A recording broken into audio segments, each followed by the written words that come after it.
कुंज बिहारी श्री आवन दुर्ल श्री आवन विराजमान श्री हरदास श्री हरदास श्री हरदास।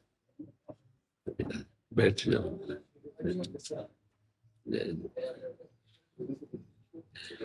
माला श्री जी के संतों को धारण करवाए। ये अमनिया है महाराज जी, तो श्री जी के पास पहुंचा दो।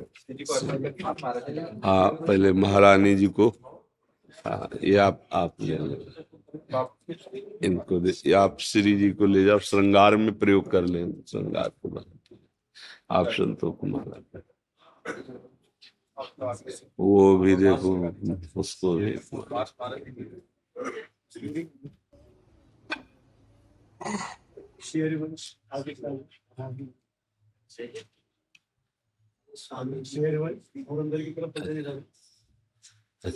आज से 100-150 साल 300 साल बहुत कृपा है। तो अहो भाग्य जो आज से जो पहले जो गुरु संतों को लाते ना जी जी। ये अरे अहो भाग्य स्वामी जी, बड़ी कृपा।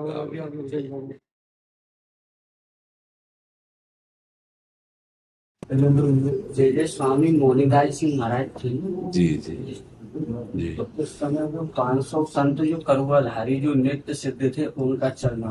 ओ, आपने तो निहाल कर दिया, निहाल कर।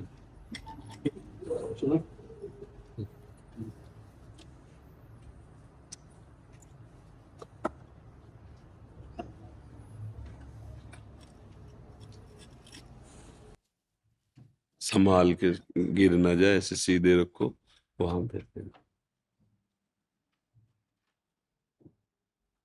प्रवीण त्रिपाठी जी, श्री हरिवंश महाराज जी, आपके चरणों में कोटि कोटि नमन। महाराज जी, भूतकाल तथा भविष्य काल के विचारों के चिंतन से मतलब ओवर थिंकिंग मन में अशांति सी बनी रहती है। यूट्यूब के माध्यम से विगत कई महीनों से आपका सत्संग सुन रहा हूँ और श्री राधा नाम का जप कर रहा हूँ, जिससे मन शांत होता है, पर वह स्थायी नहीं रहता। कृपया मार्गदर्शन क्योंकि करें। अभी पूरे दुष्कृत नष्ट नहीं हुए है ना। और ये क्या राधा राधा लिखा गया तुम्हारे वस्त्र में? ठीक नहीं है। इसे अगर बाथरूम में धोगे तो अपराध बनेगा। नाम लिखा है, इसको हम सिंहासन में विराजमान करते हैं, इसको हम हृदय में धारण, जैसे राधा नाम है ना, शौच स्नान के समय इसको अपने शिराने ऊपर से आसन रख के तब विराजमान आराध्य देव। कभी आप इसे धोएंगे ना, बाथरूम में धोएंगे ना, तो जहां हम लघु शंका करते हैं, जहां हमारे स्नान का जल वहां जाएगा ना। इसलिए जो लोग नहीं जानते, उस निमित्त से हम टोक कर बोले कि कोई भी नाम जिस वस्त्र में लिखा हो, या तो उसे आसन पे विराजमान कर लो, सिराने रख लो, पर उसका इस तरह जैसे प्रयोग कर रहे हो, प्रयोग निषेध नहीं है, लेकिन इसके बाद की जो प्रक्रिया वो निषेध है। आप जैसे इसे पहने हैं और मान लो वर्षा हो, ये राधा नाम का जल नीचे हो, जैसे लोग गाड़ियों में लिख देते हैं, नहीं नहीं, ये वही नाम है जिससे परम सिद्धावस्था प्राप्त होती है, सारे पातक नष्ट होते हैं। प्रभु के नाम, श्यामा जी का नाम, लाडली जी का नाम। अब हम नाम को अपने हृदय में इस भाव से जपे कि हमारा वर्तमान का श्वास व्यर्थ न जाने पावे, तो भूत और भविष्य के चिंतन पर हम शासन कर लेंगे। समझ रहे? भूत माने बीता हुआ समय, जो बीत गया है, हमसे जो गलती हुई है या हमसे जो अच्छाई हुई है, उसे छोड़ो। आगे क्या होगा उसको छोड़ो। बीच में अभी जो हमारा वर्तमान समय, ये सेकंड चल रहा है, इसे पावन कर लो, तो भूत और भविष्य दोनों मंगल में हो जाएंगे। राधा राधा, मन पीछे का चिंतन कर रहा, काटिए उसे, विवेक के द्वारा काटिए। क्या होगा? पीछे जो गलती की उसमें समय गया, और उसके चिंतन में हमारा ये समय नष्ट करो आप। पीछे जो अच्छा हो गया भगवान की लीला से हो गया, अब हम उसका चिंतन करके अहंकार करें, वर्तमान के समय को नष्ट करें? नहीं, काट दिया। आगे क्या हो? वही होगा जैसे तुम्हारे पूर्व कर्म है। मन को डांटो, तुम्हारे पूर्व कर्म है, भगवान जो करेंगे मंगल करेंगे। राधा राधा राधा, ना हमें आगे की चिंता ना पीछे की चिंता। अब जैसे हम कोई कार्य कर रहे हैं, प्रमाद नहीं करना, भरसक प्रयास करके उस कार्य को सफल करना है। पर सफल नहीं होता, हमें चिंता नहीं करनी। कर्मण्येवाधिकारस्ते मा फलेषु कदाचन। सुख दुखे समय कृत्वा लाभा लाभो जया जय। लाभ हो या हानि, जय हो या पराजय, हम कर्तव्य से मुख नहीं मोड़ेंगे, पर फल की स्थिति में हम दुखी भी नहीं होंगे। हम हार जाते हैं, हमें फल नहीं मिलता है, तो कोई ना कोई भगवान का विधान है, हम दोबारा प्रयास करते हैं। मानव जीवन है, हम ऐसे निराश नहीं होंगे। तो हम आगे की चिंता नहीं करते, पीछे का जो हो गया है उसके लिए आम तो हम स्वरूपापिभ्यो मोक्षयिष्यामि मा शुचा, भगवान के वचन याद करो। अब कोई बात नहीं। वर्तमान में ना आचरण में गलती होनी चाहिए, ना कर्तव्य में प्रमाद होना चाहिए, ना नाम जब छूटना चाहिए, फिर आप त्रिलोकी पर विजय प्राप्त कर लेंगे। ये स्थूल सूक्ष्म कारण, भूत भविष्य वर्तमान, सब मंगल हो जाएगा। क्यों चिंता करते हो?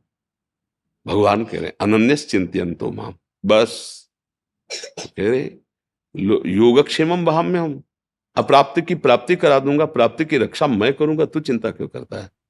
जो अप्राप्त है उसे प्राप्त करा दूंगा, जो प्राप्त है उसकी रक्षा मैं करूं। अब इससे ज्यादा भरोसा कैसे? कोई बड़ा पदाधिकारी आपसे कह दे, हाथ मिलाते हैं जाओ, तो आप फूले फूले घूमेंगे नहीं? और चाहे जिंदगी में फोन कभी ना उठावे। लेकिन मेरे भगवान कह रहे हैं, जो अनंत शक्तियों के स्वामी हैं, अनन्यस चिंतयन्तो माम ये जना परिपासते तेषाम नित्याभियुक्तानाम योगक्षेमम। वही तो कह रहे हैं, तो चिंता मत कर, तुझे जो प्राप्त करना है मैं कराऊंगा, क्योंकि सब उनके हाथ में है, और जो प्राप्त है उसकी रक्षा मैं करूंगा। योगक्षेमम वहां में हम स्वयं मैं वाहन करूं, तुम बस केवल वर्तमान में चिंतन करो। शाम तक भजन होगा कि नहीं मुझे इसकी परवाह नहीं, पर अभी वाला मिनट हम खाली नहीं जाने देंगे, तो पूरा जीवन भजन में हो जाएगा। हम हर मिनट को, हर सेकंड को, वर्तमान को संभाले तो हमारा भविष्य मंगलमय होगा। और भूत जो हमें परेशान करने के लिए भूत जैसा लगेगा कर्म, वो भगवान नष्ट कर देंगे। अहम त्वाम सर्व पापेभ्यो मोक्षयिष्यामि मा शुचा। बस अर्थ आनंदित रहो वर्तमान में। हम क्या है, अविश्वास में हम घाटा उठा लेते हैं, अविश्वास में हम जलते हैं। अगर हमारा दृढ़ विश्वास हो जाए, एक भरोसो, एक बल, एक आस विश्वास, तो देखो कैसे प्रभु संभाल लें। सच्ची मानिए, हर मिनट उनका दुलार प्यार ऐसे अनंत माताओं जैसा। इसलिए कहता हूं कि भविष्य की चिंता मत करो, भूत को तो भगवान के चरणों में समर्पित कर दो, और नाम वर्तमान में लो, अच्छे आचरण करो, सदैव सुखी रहोगे। यह हमारे बात नहीं है, भगवान के सब प्रिय हैं। सब मम प्रिय सब मम उपजाए, भगवान कह रहे हैं। पर हम लोग अहंकार, अविश्वास, ऐसे कुछ दोषों से युक्त हो गए जिससे हम अपने प्रीतम को पहचान नहीं पाते, उनके विधान में राजी नहीं हो पाते। समझ रहे हैं आप? वर्तमान को संभालिए, उनके बल से वर्तमान में अच्छे आचरण हो, नाम जप हो, बस चिंता मत करो भूत और भविष्य की, वो संभाल लेंगे।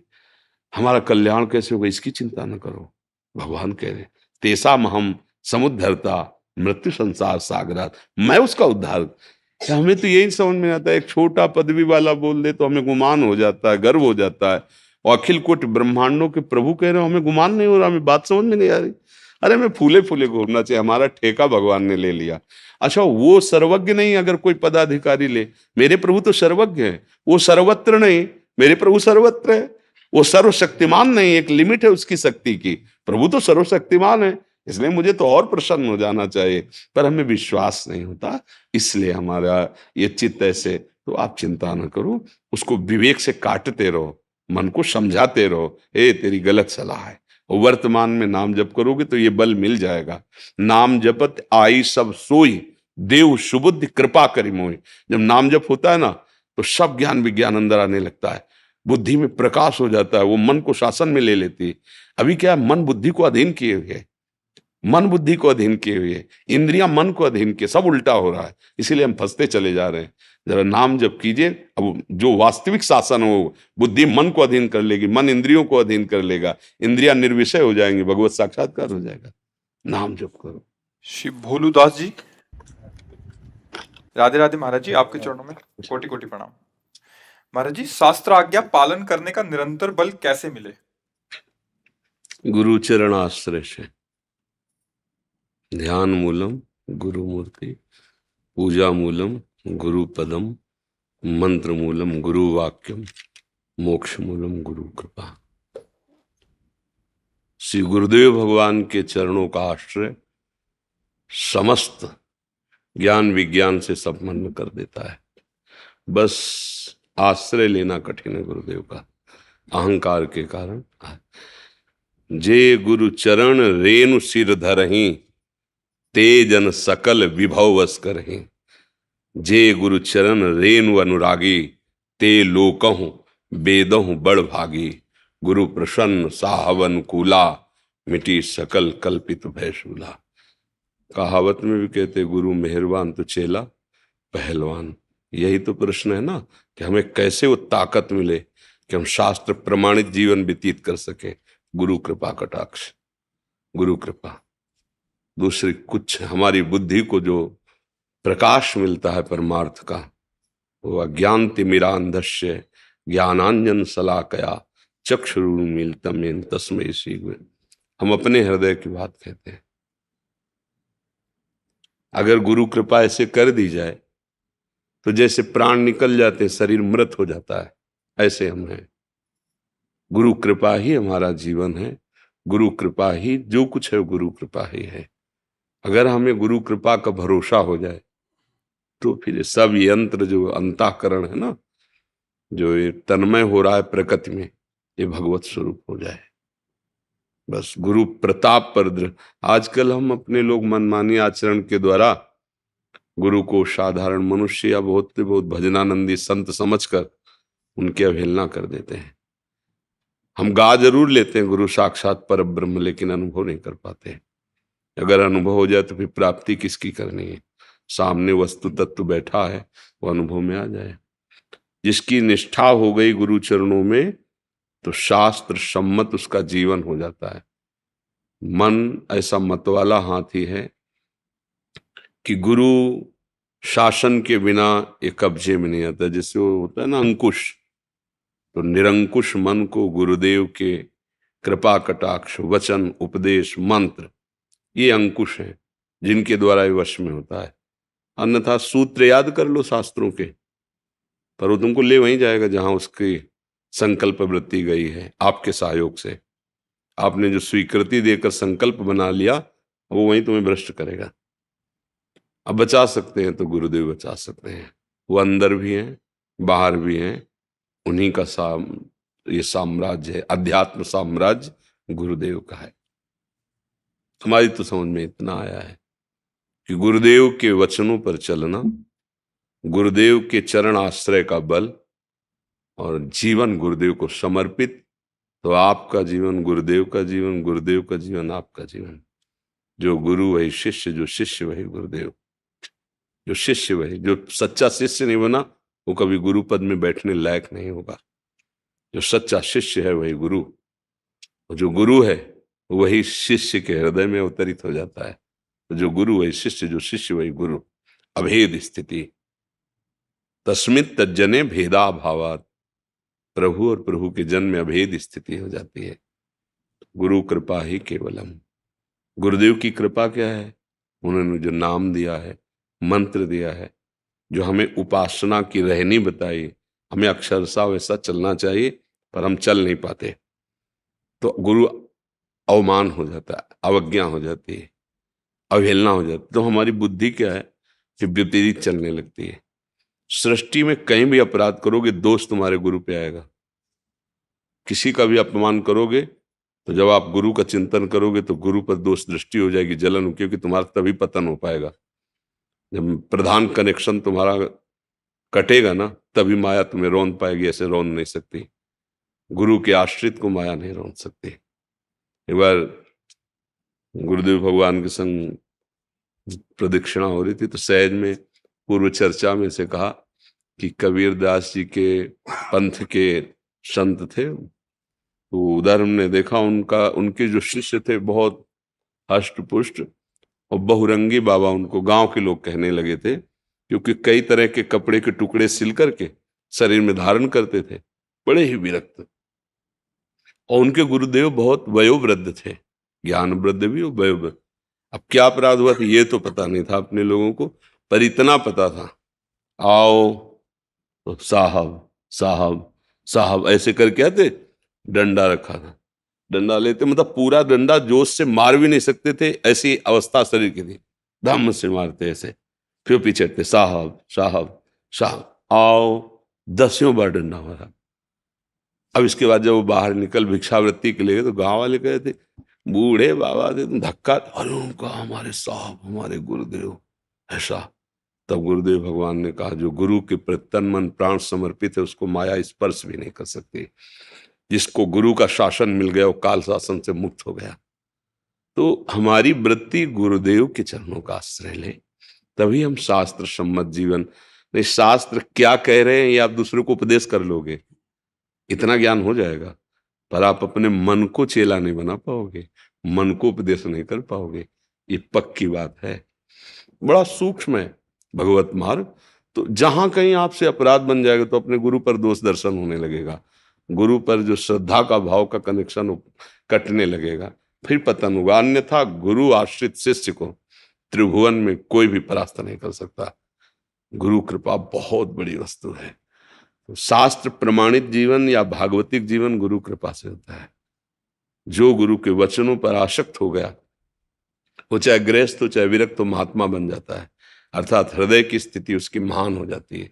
जो गुरु चरणों का आश्रय, गुरु वचनों का पालन करने वाला, ये सबके समझ में नहीं आएगी, क्योंकि जो देहाभिमान से चल रहा है वो क्या समझे, पर आप परमार्थ के प्रतीक हैं, इसलिए आपसे निवेदन है, मन वचन कर्म से गुरु की अधीनता, उनके वचन की अधीनता, वचन आधीन सदार हैं। जो गुरु ने आदेश कर दिया, रात दिन वही नाम वही मंत्र वही आचरण, बस वैसे हमारे प्रीतम हैं गुरुदेव। गुरुदेव साधन नहीं है, गुरुदेव साध्य वस्तु है। पर जिस दिन हमारा साधन ठीक हो जाएगा तो गुरुदेव में दिखाई देने लगेगा। जैसे श्री भट्ट देवाचार्य जी के समीप श्री हरिव्यास देवाचार्य जी आए शिष्य बनने के लिए, उनका तुम्हें दिखाई दे रहा है हमारे पास कुछ गोद में? उनका नहीं। तो जाओ 12 वर्ष गिरिराज जी की परिक्रमा करो और राधा नाम रटो, 12 वर्ष तक गुरु आज्ञा में परिक्रमा। फिर आए, कुछ दिखाई दे रहा है? बोले अभी फिर जाओ 12 वर्ष, फिर चलो, फिर जो 24 वर्ष बीती, फिर देखो कितना समर्पण। अभी दीक्षा नहीं दी, पर गुरु आज्ञा में 24 वर्ष गिरिराज जी में व्यतीत किए, परिक्रमा देते हुए नाम जप करना, भिक्षावृत्ति। जब आए तो बोले कुछ दिखाए? बोले हाँ, प्रिया प्रीतम गोद में बैठे हैं। तो वही महावाणी को प्रकट करने वाले हरिव्यास देवाचार्य, ये गुरु भक्ति, ये गुरु समर्पण। जब गुरुदेव के वचनों पर, नहीं तो कि 24 दिन के लिए आदेश कर देना कि 24 दिन आप ऐसा करो, तो अपने हट जाएंगे आज्ञा से। 24 साल गुरु की आज्ञा, जबकि बनाया नहीं था, केवल कह रहे थे स्वीकार कर लो, उन्होंने आदेश किया, बस प्रकाशित हो गया। दिव्य निकुंज देश का जो सुख आगम निगम पुराणों से भी अगोचर है, न देव ब्रह्मादे न खलु हरिभक्त न सुहृदा, इनसे भी वो प्रकाशित हो गया। हरिव्यास देवाच महावाणी, महावाणी अगूढ़ रस है, ऐसा जो गूढ़तम से भी प्रकाशित है, एकदम प्रकट रखा है। पर वो बहुत महावाणी कोई सबकी समझ में आने वाली थोड़ी बात है। महाप्रेम रस प्रिया प्रीतम, पर गुरु कृपा से जो लीला देख रहे हैं वही लिख रहे हैं। यह है गुरु कृपा। श्री अग्रदेवाचार्य जी के परम कृपा पात्र श्री नाभाजी महाराज, गुरु कृपा ही तो थी ना। जो दिव्य दिव्य महापुरुष जिनके विषय में आप चिंतन भी नहीं कर सकते, उनका चरित्र लिखा है। जिसका चिंतन किया वो महापुरुष आके पूरा चरित्र बता गए। दिव्य दृष्टि संपन्न, बाह्य दृष्टि तो दिव्य दृष्टि संपन्न। जब अपने गुरु जी की मानसिक सेवा में, तो उन्होंने पूछा तुम कौन? तो उनका आपका जूठन पाने वाला। यहाँ कैसे? मतलब मानसिक सेवा में तुम्हारा, हमारी मानसिक सेवा, शिष्य की मानसिक सेवा में गुरु का प्रवेश तो ठीक है, लेकिन गुरु की मानसिक सेवा में शिष्य का प्रवेश? तो उनका आपकी जूठन मतलब आपकी कृपा प्रसादी से। तो ये जितना भी अध्यात्म वैभव है ये गुरु कृपा से मिलता है। ऐसे गीता जी में भगवान ने कहा महापुरुषों के पास जाए, प्रणिपातेन च प्रश्नया, दैन्य भाव से, शरणागत भाव से, तब जाकर के बोध होता है।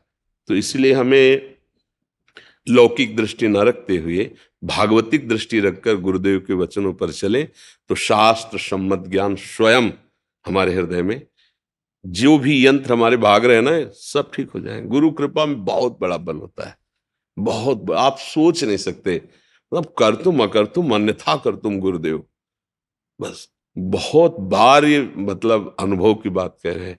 जहां हमारी बुद्धि काम नहीं कर रही, जहां हमारा बल काम नहीं कर रहा, जहां हम हार रहे हैं, वहां गुरुदेव ने वैसे उठा दिया, छू ही नहीं पाया। नीचे का जो ताप था, जो जलन, छू नहीं पाया। इसलिए गुरु जैसा कृपालु, गुरु जैसा महामहिम, तो भगवान ने भी आज्ञा की, मोते अधिक गुरु ही जिए जाने। अपने हृदय में गुरुदेव भगवान को मेरे से भी अधिक माने, क्योंकि उन्हीं की कृपा से मेरा अनुभव होता है। मैं उसी के हृदय में प्रकाशित होता हूं जिसके हृदय में गुरु कृपा होती है। आशीष जी, जी महाराज जी आपके चरणों में कोटि कोटि प्रणाम। महाराज जी, जिस प्रकार भक्त के अंदर व्याकुलता आती है भगवान के दर्शन की, क्या ठीक उसी प्रकार भगवान भी अरे वो व्याकुल हो जाते भगवान ही व्याकुलता रूप में आते हैं। भगवान में आती क्या है, भगवान ही व्याकुलता रूप में आते हैं। समझ रहे हो ना? भक्त के हृदय में जो भगवत मिलन की व्याकुलता होती है वो भगवान ही है। वही व्याकुलता जब प्रकाशित हो जाती है तो भगवान उसी में प्रकाशित हो जाते हैं। वो अपनी थोड़ी है, वो भगवान ही कृपा कर व्याकुलता रूप में आते हैं। जहां परम व्याकुलता बढ़ी, बस उसी समय साक्षात्कार हो जाता है। पर अब व्याकुलता पहले इस बात की हो कि हम भजन भूले ना, प्रभु का चिंतन। नारद जी ने लिखा है, तद विस्मरणेन परम व्याकुलते थे। अगर हम आधे पल के लिए भी नाम छूट रहा है, ऐसा लगा, हमें तड़पन हो जानी चाहिए। जैसे मछली को जल से अलग करो ना तो प्राण उसके, ऐसे तद विस्मरणेन परम व्याकुलते थे। तदर्पिता अखिलाचारिता तद स्मरणेन परम व्याकुल। सारे आचरण आपके भगवत समर्पित होना चाहिए। श्री कृष्ण अनुकूल लेन, प्रभु के अनुकूल, प्रतिकूल वर्जनम, प्रतिकूल का त्याग, और निरंतर नाम जप। तब जो ये व्याकुलता भगवत दर्शन की होती है, ये स्वयं भगवान ही होते हैं। ये भगवत स्वरूप है। जहां वो व्याकुलता हुई तो उसी व्याकुलता में भगवत साक्षात्कार होता है। रोम रोम पुलकित है, अश्रुधारा चल रही, अब जिया नहीं जा रहा। प्रभु अब आपके बिना कैसे जिए? न रात में चैन, न दिन में चैन। तो उसके नेत्रों में, उसके मन में, कण कण में वही प्रीतम उसको दिखाई देने लगता है। व्याकुलता ही भगवत दर्शन कराती है। तो ये व्याकुलता भगवत स्वरूप होती है। ऐसी व्याकुलता उत्पन्न होती है, सब लोक परलोक की चाह सब भस्म हो जाती है। ब्रह्मादिक के भोग सब विषम लागत ताहि, नारायण ब्रज चंद की लगन लगी है जाए। भगवत दर्शन की लालसा जागृत हुई तो ब्रह्मलोक के भोग भी उसे विष के समान लगने लगे। व्याकुलता का परिचय ब्रह्मलोक के भोग भी, यहां तो मृत्यु लोक के तुच्छ भोग हमें परास्त कर देते हैं। खान पान भोग विषय विलासिता मृत्यु लोक की घृणित, देवलोक की तो और फिर ब्रह्मलोक। लेकिन जो हरि के लिए व्याकुल होता है वो कैसा होता है? बोले ब्रह्मलोक के जितने भी भोग हैं उसे विषवत दिखाई देते हैं। जैसे कोई बमन खाना नहीं चाहेगा, ऐसे रमा विलास राम अनुरागी तजत बमन। जी में जन्म बड़ो, वो बड़ भागी महापुरुष समस्त माया के वैभव को बमन की भांति त्याग कर भगवान के लिए केवल व्याकुल। तो ये जो व्याकुलता है ये साधना का फल नहीं है, ये स्वयं साध्य है। स्वयं भगवान कृपा करके व्याकुलता विरह रूप में आते हैं। बस वो जहां विरह व्याकुलता आई तो भगवान प्रकाशित हो जाते हैं। रुरुदु सुस्वरम राजन कृष्ण दर्शन लालसा। तो उसी समय तासा महावीर भूत छौरी इसमय मान मुखाम्बुजा पीतांबर धरा सृग्वी साक्षात मनमथ मनमथा। करोड़ करोड़ कामों के भी मन को मत देने वाले मुरली मनोहर ललित त्रिभंगी श्याम सुंदर वही तासा महावीर उसी समय उन्हीं के बीच में वही प्रकट हो गए। कब? जब कृष्ण दर्शन लालसा रुरुदु सुस्वरम राजन। भगवत दर्शन की लालसा से ऐसा रोना प्रकट हुआ कि अब प्राण निकल जाएंगे यदि आप नहीं मिले। कबीरदास जी भी कहते, बिन रोए किन पाइया प्रेम प्यारा मीत। प्रेम ते प्रगट होए, ये प्रेम व्याकुलता भगवत स्वरूप है। इसी में भगवत साक्षात्कार होता है। समझ रहे? और ये होती तदर्पिता अखिलाचारिता, तद स्मरणेन परम व्याकुलते। कोई भी आचरण भगवान के विरुद्ध ना हो, भगवत समर्पित आचरण हो, और नाम जब ऐसे हो कि अगर आधे पल के लिए भी छूट जाए तो व्याकुल हो जाए, जैसे मछली जल के बिना। तो यही व्याकुलता भगवत दर्शन की व्याकुलता में बदल जाती है, और भगवत दर्शन की व्याकुलता ही भगवत स्वरूप में प्रकाशित हो जाती है। वो सब भगवान ही है। ईश्वर वीतरागी हैं, सर्वज्ञ हैं, हितोपदेशी हैं। महाराज जी, अगर हम अपना मतलब भगवान करता धरता कैसे हो सकते हैं किसी जीव का, क्योंकि वो तो उसे वीतरागी हैं। नाम जब करो बुद्धि की नहीं जान पाओगे। सीपी में समुद्र कभी नहीं समाता। एक समुद्र का मेढक जो है कुआं में आके दैवश गिर गया, तो कुआं के मेढक ने कहा कि आप कौन हैं, कहाँ से आए हैं? तो उनका मैं समुद्र में विहार करने वाला हूँ और यहाँ गिर गया हूँ। उनका समुद्र कितना बड़ा होगा? तो इधर से इधर उछला कुआं वाला मेढक, इतना होगा। फिर इधर से इतना होगा। बोले जीवन भर उछलते रहो तो तुम भी इस कुआं की मेड़ के अंतर्गत उस समुद्र को नहीं जान सकते। भगवान क्या है, भगवान कैसे हैं, भगवान कौन है, भगवान ऐसा क्यों करते हैं, सब प्रश्नों का समाधान डट के नाम जप करो। यदि हमारे पास आए हो, नाम जप करो, हर प्रश्न का उत्तर तुम्हारी श्रवणेंद्री में और तुम्हारे हृदय में पहुंच जाएगा। नाम जप नहीं करोगे ना, तो भाई देखो, तर्क विवाद के लिए हमारा जीवन नहीं है। हम सबसे हारे हैं, सबको प्रणाम है। हम कोई ज्ञानी महात्मा नहीं, अपने प्रभु के चरणारविंद का आश्रय लिए। लेकिन हर प्रश्न का उत्तर तभी समझ में आएगा जब आप भजन करोगे, क्योंकि लौकिक विषय तो है नहीं। अब भगवान कैसे करता धरता है ये तुम्हें थोड़ी बता सकते हैं, ये तुम्हारे हृदय में अनुभव में आएगा कि भगवान कैसे हैं, कैसा उनका सृष्टि सृजन है, कैसा उनका पालन है, कैसा उनका संहार है। वो सब कुछ करते हुए भी कुछ नहीं करते, वो सब कुछ करते हुए कुछ भी नहीं करते, और कुछ भी नहीं करते हुए सब कुछ कर रहे हैं।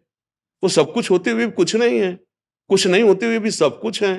वो सत्य है, वो सत्य और असत दोनों से परे है। कैसे उसको अनिर्वचनीय तत्व जब भजन करोगे तो अनुभव गम में भजे जे, वो आपके अनुभव में आने लगे। और सही पूछो, आप और आप जब मिट जाएगा तभी आप जानोगे कि क्या है। जब तक आप और आप, तब तक उसे जान नहीं सकते। संसार से आसक्त हुआ पुरुष कभी भगवान को जान नहीं सकता, समझ रहे हो? और भगवान में आसक्त हुआ संसार से अनासक्त बकाया नहीं रह जाएगा, सारा ज्ञान आ जाएगा। अब आप देखो, क्या संसार में आसक्त हो या भगवान में? हृदय से देखो। हम तो मित्र की तरह बात करते हैं। अभी तो संसार। हाँ भैया, तो नाम जप करो, मेरी प्रार्थना मान लो। जब करने से मेरी क्रोध मान माया में कमी आ रही, कसायों में मंदता। हाँ, और भजन करो। रोज में महाराज जी सुनो, जैसे जैसे लाभ हो वैसे वैसे लोभ बढ़ता है, ऐसे ही भजन का लोभ बढ़े। और हमें कुछ नहीं प्राप्त करना, कुछ नहीं जानना, सब ज्ञान का ज्ञान है। यदि तुम्हारा अंदर का चिंतन संसार का छूट जाए तो जानत तुम्हें हो जाए, और तुम कोई नहीं हो। महाराज जी, आपके निमित्त से संसार दृष्टि कम होती जा रही है। भगवान कृपा करे, खूब नाम जप, नाम जप। अमरजोत सिंह रंधावा जी, साउथ अफ्रीका से। राधे राधे राधे राधे महाराज जी, आपके चरणों में कोटि कोटि प्रणाम। महाराज जी, मैं अभी साउथ अफ्रीका में परिवार के साथ रह रहा हूँ। महाराज जी, मेरा एक प्रश्न है। गुरुजी, आपने कहा जिस पर कृपा होती है वो राधा नाम जप सकता है। साउथ अफ्रीका में रहते हुए मैं वहाँ के लोगों को जब कर्म के बारे में बताता हूँ तो वो ना ही मुझे समझ पाते हैं और ना विश्वास करते हैं। वो लोग जिन धर्मों को मानते हैं उनमें भी बहुत तो प्रभु हमें प्रेमी जरूरत मिलते हैं। क्या है किसी को बताने की? हमें जरूरत क्या है? हमें प्रेम करना है, हमें भगवत प्राप्ति करनी है। जब हमको जो हमारा लक्ष्य है उसका अनुभव हो जाएगा तो वही लक्ष्य सब में दिखाई देगा। हमें हमको सुधरना है। जैसे हम आपके पास बैठे हैं तो अपने भाव से बैठे हैं। मेरे प्रभु मेरे सामने इन रूपों में आकर प्रश्न करके हमें सौभाग्य देते हैं अपनी चर्चा करने का, अपने सिद्धांतों के वर्णन करने का। हम आपके उद्धार के लिए नहीं बैठे हैं, आपको प्रसन्न करने के लिए बैठे हैं। आप कौन हैं? हमारे आराध्य देव हैं सब में। आप अभी गाली देने ना माने, हम हाथ जोड़ेंगे।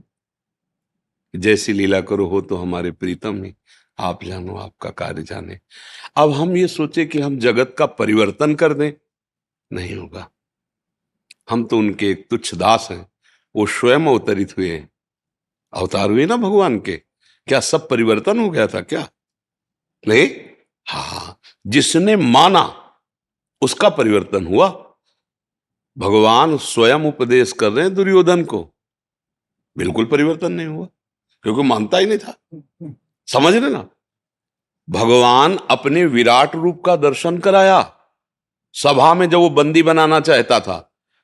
तो भीष्म जी ये सब परमानंद को प्राप्त हो रहे हैं, और वो कह रहा है तुम्हारी माया है, तुम्हारा जाल जो हमारे ऊपर चलने वाला नहीं। विराट रूप भी उसको कोई फर्क नहीं पड़ रहा है। आप समझो, भगवान भी अवतरित हुए तो उन्हीं का सुधार हुआ जिन्होंने माना। जो नहीं माने वो नहीं सुधरे, चाहे घर में ही क्यों ना हो। भैया, हमें अपना हृदय भगवान को समर्पित करना है। अब आपके पास कोई आता है और आपसे प्रश्न करता है कि आप जिस आनंद में मगन हो मैं भी आनंद हूं, अब उठा मत रखो, उसको उपदेश कर दो जो जहां है। देखो, सच्चाई बात समझना, चाहे वो किसी धर्म का आश्रय लिए हो, वो मेरे ही भगवान को मान रहा है, मुझे इसमें संशय नहीं। जो नाम लो, जो रूप, अंग्रेजी से बोलो, उर्दू से बोलो, सब भाषाएं उसी की, सब रूप उसी के, सब नाम उसी के। अगर उसके सिद्धांत से चलोगे तो सुखी हो जाओगे, मंगल हो जाएगा। अगर उसके सिद्धांत को नहीं समझ पाओगे, कुछ नहीं मिलेगा, दुर्गति होगी। गाल में तुम चंदन लगा दो और हाथ में गड़ासा चला दो तो हमारी छाती ठंडी होगी क्या? तो मेरे विश्व रूप भगवान का पूरा ये अंग है, चाहे वो अंग्रेजी से बोले, उर्दू से बोले, संस्कृत से बोले, हिंदी से बोले, मलयालम, कोई भी भाषा से बोले, सब भाषाएं उसी की, सब रूप उसी के। हमको तो इतना समझ आया है, झगड़े की या अश्रद्धा की कहीं कोई गुंजाइश नहीं है। कहीं रजोगुणी लीला, कहीं तमोगुणी लीला, कहीं सतोगुणी लीला। हमको अपने मालिक को देखना है, ना कि उन लीलाओं को देखना है जो रजोगुणी, तमोगुणी, सतोगुणी। देखो, अध्यात्म समझना है तो फिर ये है, ये पार्टी बंदी, मेड़ बंदी, ये अध्यात्म में नहीं है। ऐसे फैलता है अध्यात्म। पूरा विश्व मेरा घर है, पूरे विश्व के प्राणी मेरे यहाँ, सुहृदम सर्वभूतानाम। साहब में हमें तो कोई विलग नहीं दिखाई दे रहा। जैसे अपना छोटा बच्चा नाराज हो जाए, दाढ़ी पकड़ के खींच ले, गाली दे, थप्पड़ मार दे, छोटा बच्चा जो गोद में है, कैसा आपको लगेगा?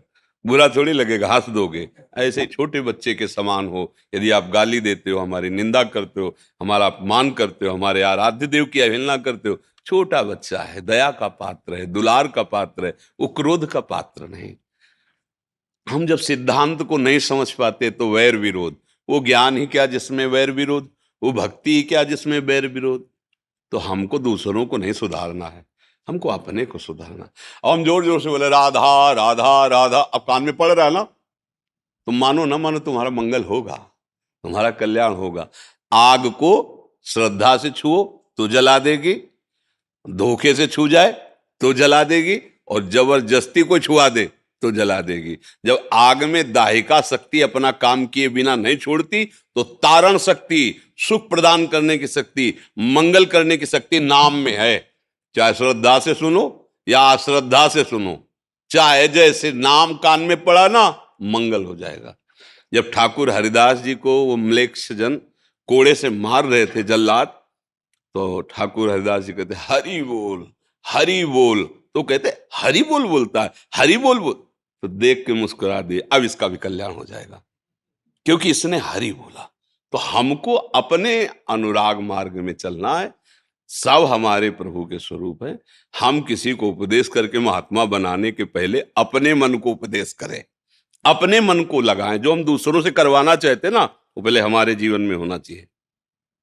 हम लोग दूसरों को उपदेश देने में बहुत प्रवीण हैं, पर अपने मन को उपदेश देने में बिल्कुल कच्चे हैं। देखो ना, अरे अभी आपसे पूछे कोई कि कल्याण कैसे होगा, आप बता दोगे, लेकिन अपने मन को उस मार्ग में चलाने में अभी कच्चे हो। तो सच्चा ज्ञान वही है जो अपने मन को चेला बना ले, अपने मन को श्रोता बना ले, और सत्संग से सुनी हुई बात उसको सुनावे और उसको लाइन में चलावे। हम लोग दूसरों को चलाना चाहते हैं और अपने मन के गुलाम हैं, कुछ हाथ नहीं लगेगा। तो भैया सुधरो, स्वयं सुधरो। स्वयं जब पुष्प में पराग आ जाता है तो भौरे मड़राने लगते हैं, भौरों के लिए निमंत्रण कार्ड नहीं भेजा जाता। जब आप में राधा नाम का प्रभाव जागृत होगा ना, तो स्वयं लोग लुभायमान हो जाएंगे। कैसे तुम्हें ऐसी शांति स्थिति रहती है, कैसे तुम मुस्कुराते रहते हो, क्या रहस्य है? बोलो राधा राधा, तब उसकी समझ में आएगा। पहले अपने को इतना बलवान बनाओ, इतना आनंदमय बनाओ कि दूसरे के मन को मुग्ध कर लो। फिर जो उपदेश करोगे तो बसीकरण की तरह खींचा चला आएगा। अबे हमारा ही मन नहीं राधा नाम में पगा, तो हम दूसरों को उपदेश क्या करें? ऐसे भाव से परमार्थ में चला जाता है। कोई प्रश्न? जो तुम्हारे भगत कह रहे हैं कि मेरा गृहस्थ मन नहीं लगता है मेरा, मैंने कि राधा नाम जपो और आगे महाराज जी मार्गदर्शन करेंगे। मैंने कि मैं तो मन लगता कहाँ है? वैराग्य आ गया मन में, है? अब यही रहने का इच्छा है हाँ वृंदावन में। हाँ, बढ़िया है, बढ़िया, उसमें कोई परेशानी नहीं। पर जो आपके कर्तव्य कर्म है उनका निर्वाह हो गया। जो संतान है या जो परिवार के जन हैं, क्या उनका कर्तव्य आप मुक्त हो गए? नहीं, तो फिर नहीं। देखो, अधूरा काम मत छोड़ो, वो भी भगवान का ही कार्य है। और मन वैरागी हो जाए, इससे बढ़िया क्या बात है? तन को रखो परिवार में और मन को रखो जहां कृपा निधान प्रभु, उनके नाम रूप चिंतन में। इससे बढ़िया महात्मा और कौन हो सकता है? अगर तन से वैराग्य और मन विषयों का चिंतन कर रहा है तो ढोल में पोल है के लिए, दम्भ पाखंड है के लिए? और आप तो कह रहे हो मेरा मन वैरागी हो रहा है। बात बन गई यार। घर में रहते हुए बुजुर्गों की सेवा, बच्चों का पालन पोषण और मन वैरागी, मन भगवान में, यही तो महात्मा का लक्षण है। बड़े बड़े विरक्तों को भी जिन्होंने उपदेश किया, वो जनक जी महाराज, रानी है, परिवार है, राजा, बड़े बड़े विरक्त जहां सर झुकाते अम्बरीश जी महाराज, चक्रवर्ती सम्राट। बात को समझ लो, भागने की जरूरत नहीं है। जहां हो वहीं नाम जप करो, धाम का आश्रय अपने कर। अगर कर्तव्य पालन हो गया है और पति पत्नी राजी है कि चलो वृंदावन वास करे, धन है, भैया फ्लैट खरीद लो, आराम से रहो, भजन करो। और अगर कर्तव्य नहीं तो कर्तव्य छोड़कर भागने की जरूरत नहीं है। वो सेवा है। जैसे आपके शरीर का पालन पोषण करके माता पिता ने आपको मार्ग दिया, ऐसे आपका कर्तव्य है। बेटियों का ब्याह हो जाए, बच्चे सुव्यवस्थित, कर्तव्य पूरा हो गया, अब पत्नी को साथ लेकर के वृंदावन वास करो, भजन करो, है नहीं? अगर वो कहती है हम अपने बच्चों के साथ रह लेंगे तो कोई बात नहीं, हम एकांत सेवन करते हैं, क्योंकि अधिकार है, उससे अनुमति लेके ही जाया जा सकता है।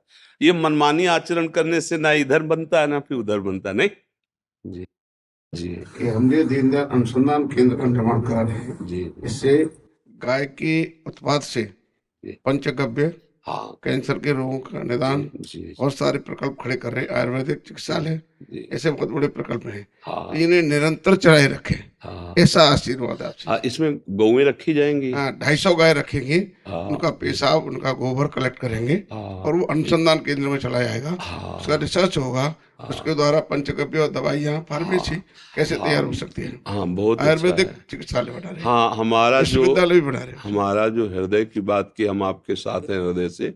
उसका लक्ष्य है कि आजकल जो है क्या हुआ, धन की, लाभ की ज्यादा बुद्धि बढ़ गई तो हमारी गौओं का आदर कम हो गया।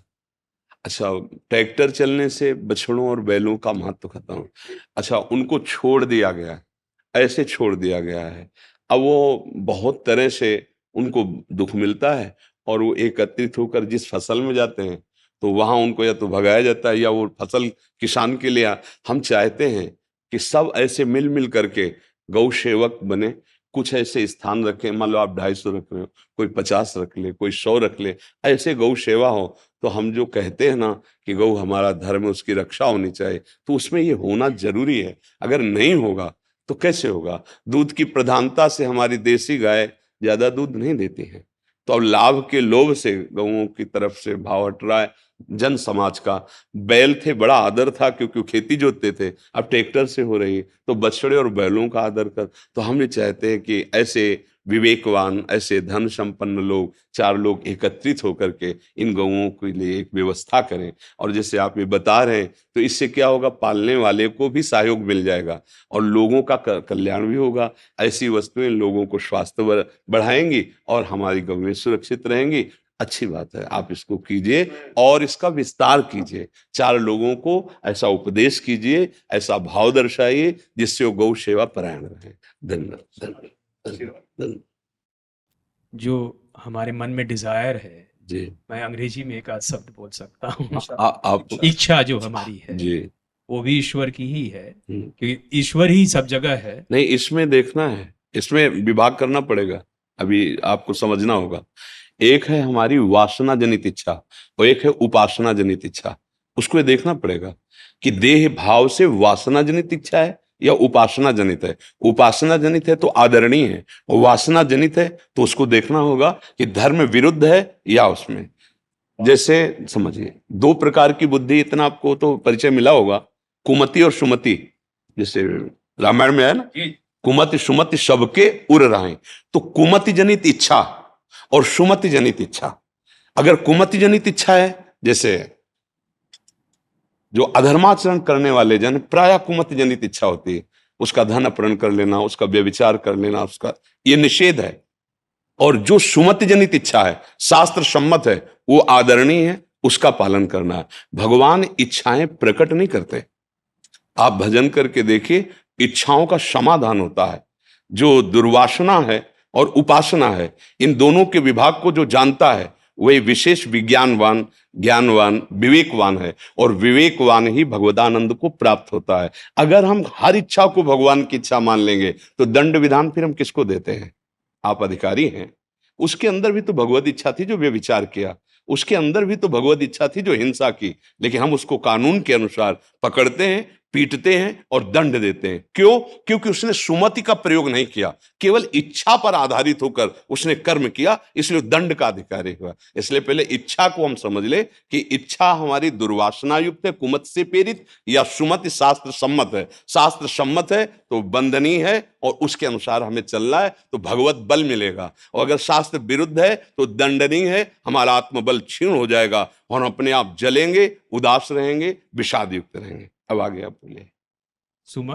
जो इच्छा जो सुमति की तरफ ले जाए, हाँ जो ईश्वर की तरफ ले जाए, हाँ बिल्कुल, कोई भी इच्छा हाँ उसको सुमति में बदलना, हाँ और जो ईश्वर की तरफ ले जाए उस मार्ग पे चलाना, हाँ वो भाव जब आने लगे, जी, जो प्रारब्ध की वजह से जो भी इच्छाएं आ रही हैं, और जो अगर नहीं, अब देखो फिर यहाँ क्या है कि अध्यात्म शब्द है ना, तो जैसे प्रारब्ध के वश इच्छा आना और एक विवेक से इच्छा करना, आप दो विभाग करना पड़ेगा, मनुष्य और पशु। पशु केवल प्रारब्धवश इच्छा के अधीन चलता है, और मनुष्य विवेकशील है, वो प्रारब्धवश आई हुई इच्छा को निर्णय करके हटाता है या उसको पास करता है, और जो पास करता है उसमें भगवत बल लेकर के चला जाता है। अगर हम केवल जहां शब्द बोलेंगे आप वहीं हम रुक जाएंगे। प्रारब्ध की इच्छा, जैसे पूर्व प्रसंगवशात कोई सामने शरीर आया और उसका संयोग आपका लिखा हुआ है, आपके अंदर इच्छा जागृत हो जाएगी, माना अब इस पर शासन करना या भोगना, ये आपकी वृत्ति के ऊपर रहेगा। अगर अविवेक प्रधान हो गया तो आप भोग लेंगे, और विवेक प्रधान हो गया तो जलन सहकर आप उसे भोगेंगे नहीं। बहुत सूक्ष्म है। प्रारब्ध शब्द लगाने पर ही इच्छा पर अंकुश आ जाएगा, उस पर निर्णय आ जाएगा, और भगवत शब्द लगाने पर, क्योंकि हम मनुष्य हैं, अगर हम केवल प्रारब्ध के अधीन चलते हैं तो हम भगवत प्राप्ति नहीं कर सकते, क्योंकि हमें नवीन कर्म करने का जो अधिकार है वो शास्त्र सम्मत इच्छा के अनुसार है, प्रारब्ध के अनुसार नहीं।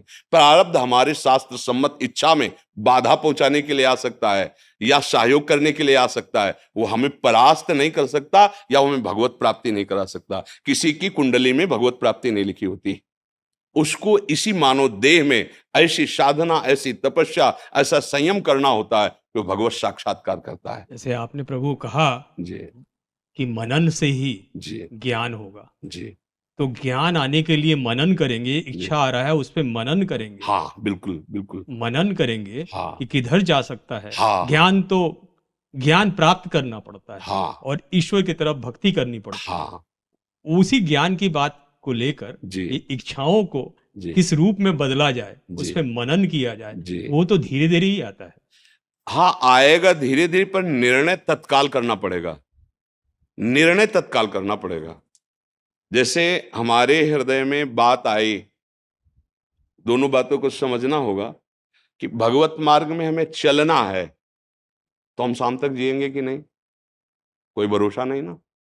हम इसे बहुत लंबा नहीं खींचेंगे, भले हम 1000 वर्ष की आयु बजे जो भी हो, हमें पता नहीं। हम इसे तत्काल के लिए लागू करेंगे, क्योंकि अगर अगला मिनट हमारे जीने का भरोसा होता तो हम इसे धीरे धीरे लंबा सरका के ले जाएंगे, फिर स्थिति प्राप्त करेंगे। बहुत विवेक से समझना, हम शाम तक जिएंगे कि भरोसा नहीं है, और ये शरीर छूट करके मनुष्य शरीर ही मिलेगा, इसका भी कोई निर्णय अपने पास नहीं है। तो हमें क्या करना, अभी वो बात बनानी, अभी, जिससे अभी शरीर छूट जाए पर मुझे भगवत प्राप्ति हो। वो क्या होता है, बिगड़ी जन्म अनेक की, अब वहीं सुधरे आज, पहले स्वीकार करो, हे प्रभु मैं आपका, आज से मेरा जीवन आपके चरणों में समर्पित, एक एक श्वास में नाम जप करूंगा, धर्माचरण करूंगा। ये निश्चय हुआ है आपका, अभी हो नहीं ऐसे, निश्चय हुआ, ये निश्चय अभी हुआ, अभी शरीर छूट जाए तो आप भगवत प्राप्त हो जाएंगे। अब आपकी जितनी श्वासें बची, आप प्रयास कर रहे हो भगवत आचरण, भगवत नाम, भगवत लीला गुणानुवाद, अब जितना भी समय होगा वो आपका भगवत में माना जाएगा, भगवत प्राप्ति हो जाएगी। आज हम निश्चय करें, इसके लिए हम कल के लिए नहीं छोड़ें, क्योंकि कल हमारे हाथ में नहीं है। प्रभु जी। अनुभव जब आएगा जी। तभी आएगा, अभी वो तो कृपा है उनकी। सुनो सुनो, अनुभव आपका अपने पास है, आप भूल गए उसे। पूरी गीता सुनने के बाद और कुछ नहीं मिला। स्मृति नष्टो मोहा, स्मृति लब्धा तो प्रसादान में अच्युता, हे अच्युत, जो मोह था वो नष्ट हो गया। आप ना शरीर हो और आप ना कोई जीव हो, उसी परमात्मा तत्व का अंश हो। अपने को भूलकर, शरीरों के राग में फंसकर, व्यवहार को सत्य मानकर भूल गए। अब अगर इसको सत्य मानते रहोगे तो अनंत जन्म बीत जाएंगे। बिगड़ी जन्म अनेक की, अब वहीं सुधरे आज, बस यही स्वीकृति करनी। इसीलिए कहा गया संत समागम बड़ी बड़ी तपस्याओं से भी श्रेष्ठ है, क्योंकि ये जो वृत्ति हमारी अंदर से कि धीरे धीरे, नहीं, अभी इसी क्षण मैं प्रभु आपका हूं, आज से जितनी श्वासें मुझे पता नहीं, आपको समर्पित करता हूं। अब कितनी श्वासों में स्मरण कर पाऊंगा ये आपका बल होगा, लेकिन मैं समर्पित आज से आपका हूं। आज से आपका कल्याण शुरू हो गया, आज से मंगल शुरू हो गया। तात स्वर्ग अपवर्ग सुख धरी तुलाए कंग, तुलनताय सकल मिली जो सुख लव सत्संग। ये बात आपको स्वीकार अभी करनी है। पता नहीं हमारी अगली श्वास है कि नहीं, प्यारे अच्छे से निर्णय करके देखो, अगली श्वास का भरोसा नहीं तो मुझे इसी क्षण वो उपाय कर लेना है कि अगली श्वास जाए तो मैं प्रभु को प्राप्त हो जाऊं, किसी साधन बल से नहीं, या गुण साधनते नहीं हुई, तुम्हारी कृपा पाओ कोई कोई। अभी समझ जाओ और समझ के फिर चलो। जैसे आपको हर समय स्मृति कि आप कौन हैं, आपका पद क्या है, आपका कर्तव्य क्या है, पढ़ना नहीं आपको, ऐसे ये स्मृति जागृत हो जाए कि आप वास्तविक कौन हैं। ये अवास्तविक है, वास्तविक नहीं है, न शरीर वास्तविक है न पद वास्तविक है। ये तो केवल सेवा मिली है और ये सेवा पात्र है शरीर, पर आप नहीं हैं, आप कुछ और हैं। और उसी को स्वीकार कर लीजिए तो स्वीकृति से सारी बात बन जाएगी।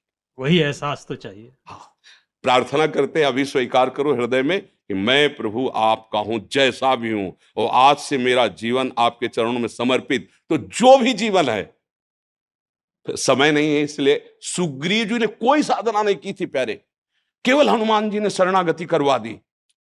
और उसी प्रश्न में जो बाली ने को संशय था कि मैं और सुग्रीव तो एक ही जैसा हूं ना, क्यों भगवान ने इसका पक्ष लेंगे। जब भगवान ने मारा तब यही प्रश्न किया, मैं बैरी सुग्रीव प्यारा, मैं जानता हूं मेरा भाई जैसे आचरण वैसे ही आचरण इसके। आपका कब भजन किया जो आपने इतना पक्ष ले लिया। बोले अभी इसने शरण ले लिया है। मेरे शरणागत का शत्रु मेरा शत्रु, मेरे शरणागत का मित्र मेरा मित्र। अभी इस बात को सूक्ष्मता से पकड़ लो, अभी स्वीकृति करो, नाथ आपको अभी स्वीकार किए हुए है। अब आगे जो होगा वो जाने, पर स्वीकृति मेरी अभी है कि मैं आपका हूं। बस यही इच्छा प्रबल कर लो, प्रभु मैं जैसा भी हूं आपका हूं, हर चेष्टा मेरी, हर श्वास आपके लिए है। बस अभी आप भगवत प्राप्त, अभी आपके अंदर जो दिव्य ज्ञान उदय होने लगेगा, इसी इच्छा से होगा। इच्छा से यह ज्ञान होता है, इच्छा से जन्म मृत्यु होता है, और इच्छा से ज्ञान होता है, और इच्छा से मोक्ष प्राप्त हो जाता है। अब ये इच्छा भागवती की इच्छा स्वीकार कर लो। शायद ठाकुर जी की ऐसी कृपा हुई कि यही संभाषण करने के लिए आपको रोका है, उन्हीं का भी विधान है। पर हमें ये बहुत अच्छा लगा कि आप एक ऐसे पद में होते हुए भी आप अध्यात्म के विषय में इतनी प्रवीणता से बात समझ रहे हैं, मतलब विशेष कृपा आपके ऊपर ठाकुर जी की है। नहीं तो कुछ ऐसे पद होते हैं ना जिनका मद चढ़ जाता है तो समझ में अध्यात्म नहीं आता। धन्यवाद धन्यवाद।